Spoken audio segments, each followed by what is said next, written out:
Well, good evening. This is take two, in case you're wondering.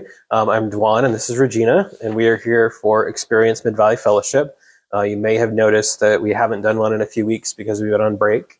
Programs start in October, and so then come December, we take a little bit of a break from programs, and then the office is closed for a couple weeks too. And so this is our first night back with the groups, and so I wanted to drop in and let you know about that. Happy New Year, by the way, if I didn't say that already.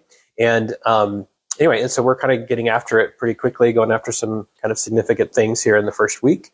And one of those lessons is the marred image of the Father, right? So what can you tell us, Regina, a little bit about what the marred image of the Father is about?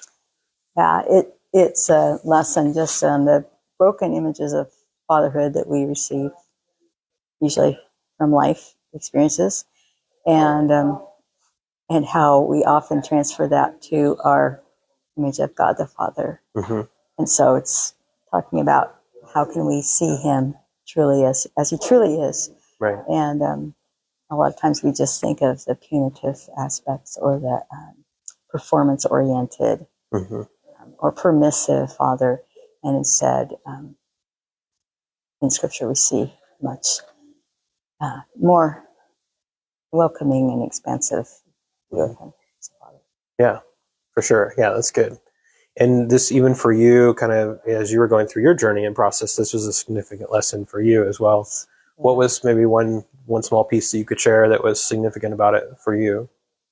I think, even now, I've gone over this lesson a number of years because I've been here for a number of years. And so it still always brings up, it makes me realize, I think I'm still thinking I have to figure everything out for myself and take care of myself instead. And when really I have a Father who doesn't fail me. Yeah. And it's that aspect of trust. Yeah. That I know that He's looking out for me, and so it challenges me again in that way. Yeah, for sure. Yeah, I know in my own journey, when I first was introduced to this idea of like, oh, my relationship with my Father affects the way I see God. I was like, oh, I see it. And so then it was this journey of figuring out, of kind of really asking God, will you reveal who you truly are rather than who I've perceived you to be?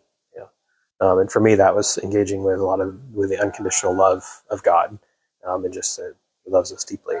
So we'll be digging into that with all of our first year participants, and then in second year they're going to be talking about families again, which really talking about the different dynamics of families and how our families of origin affect how we see the world and how we relate with people, which kind of is similar to the marred image of the Father in that. But then also in the wives group, they're going to be talking about safety action plan. What does it look like to have an action plan in a place of safety, so that kind of as they and their spouse are walking through sexual brokenness, what does it look like to have a plan for safety? Because there's a lot of wounding and hurt and all these different things that can happen. So, and there's some other topics we're going to be touching on as well. But that's kind of gives you the broad strokes a little bit of what we're going to be tackling tonight.